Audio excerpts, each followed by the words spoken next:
निश्चित भाव में चारिड़े निर्वाचन माहौल रही समस्त एक्साइटेड अच्छा कौ भाव में षष्ठ थर नवीन बाबू केमी मुख्यमंत्री करेंगे समस्त से दिगरे तत्परतार सहित दिन राति एक कम कर निश्चित भाव में आम मान उद्यम सफल हो जून 4 जो रिजल्ट बाहर विजु जनता दल पूर्ण बहुमत सरकार गढ़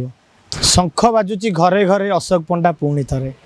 यहाँ बीजेडी मैनिफेस्टो नुह यहाँ ओडिशार समस्त जनसाधारण मैनिफेस्टो बोली कहले चलो कारण तादेह सब प्रकार लोक मानी सब प्रकार वर्गर लोक रही निम्न परिवार टू नहीं मध्यमित परिवार टू नहीं उच्च परिवार समस्त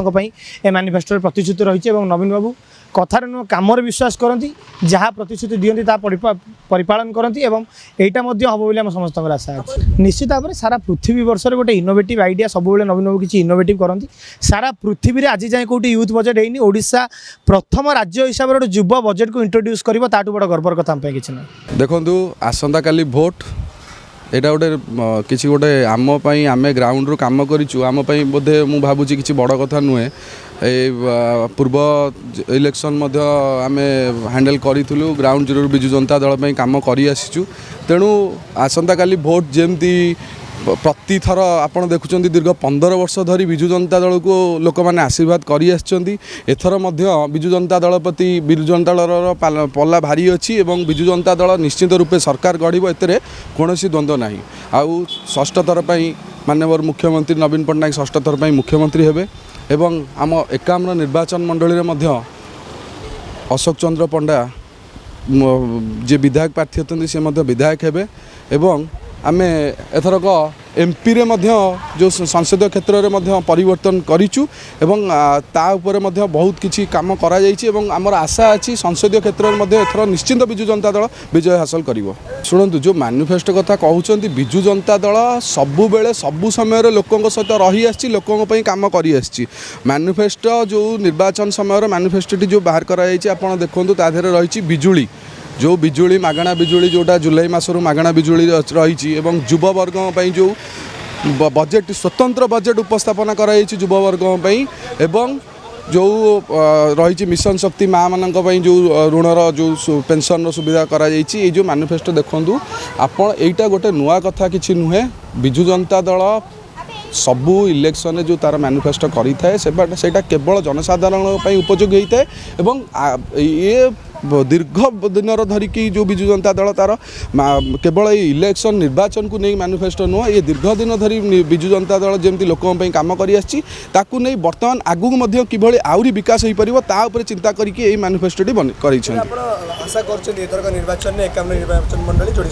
निश्चिंत रूपे 51 निर्वाचन मंडली जोड़ी शंख नुहे डबल शंख निश्चित बाजिब घरे घरे लोक संकल्प कर सारे विजु जनता दल ही एटी विजय लाभ कर कौन द्वंद्व ना विजु जनता दलर एमपी एवं विजु जनता दल एमएलए प्रार्थी 51 निर्वाचन मंडली नुह सारा ओडिशा रे एथरक शंखनाद हम एवं माननीय मुख्यमंत्री पुणी थे षष्ठ थर पर मुख्यमंत्री हे धन्यवाद 2014 तो आम 51 ग्राउंड जीरो निर्वाचन लड़ी आसु 2014 2019 एवं 2024 पुणी आम ग्राउंड जीरो 51 विजु जनता दल कम कर आसु काली 51 काली total Bhubaneswar district Khordha district Puri काली इलेक्शन हाँ विजु जनता दलर विजय सुनिश्चित एथर तिलमात्र किसी सन्देह ना 51 जो बोली नवीन बाबू विकास कार्य सब हो लोक मैंने नवीन बाबू को निश्चिंत आशीर्वाद एथर करेंगे आमर विधानसभा प्रार्थी अशोक चंद्र पंडा संसदीय प्रार्थी मनमत राउत को निश्चिंत आशीर्वाद करेंगे पुणी थे 51वासी दुजन जाक बहुत संख्यार मात्रा भोट पाई विजय लाभ करे तो बहुत स्वागत योग्य कहीं आजिकल जो भाया माने देह शरीर अच्छी माने रोग निश्चिंत अच्छी तेणु गोटे गरीब श्रेणी लोक जो डरे आगुरी गोटे प्राइवेट हॉस्पिटल जावाक कहीं जेहेतु प्राइवेट हॉस्पिटल कस्ट टी अधिका थाए तेणु नवीन बाबू जो साहाय्यता कर मध्यमती परिवर्ती हो कि गरीब श्रेणी परिवर्ती लोक माना बहुत माने गोटे पदक्षेप युक्त पदक्षेप नहीं गोटे लोक आगुरी डरुला प्राइवेट हॉस्पिटल जावाई एबे किंतु टिके किछि हेले सी तार बेस के क्वाइट जेहेतु अच्छी सी ता मन खुशी रे जाई परछि निज रोग देखै परछि एटा गोटे बहुत बड़ पदक्षेप।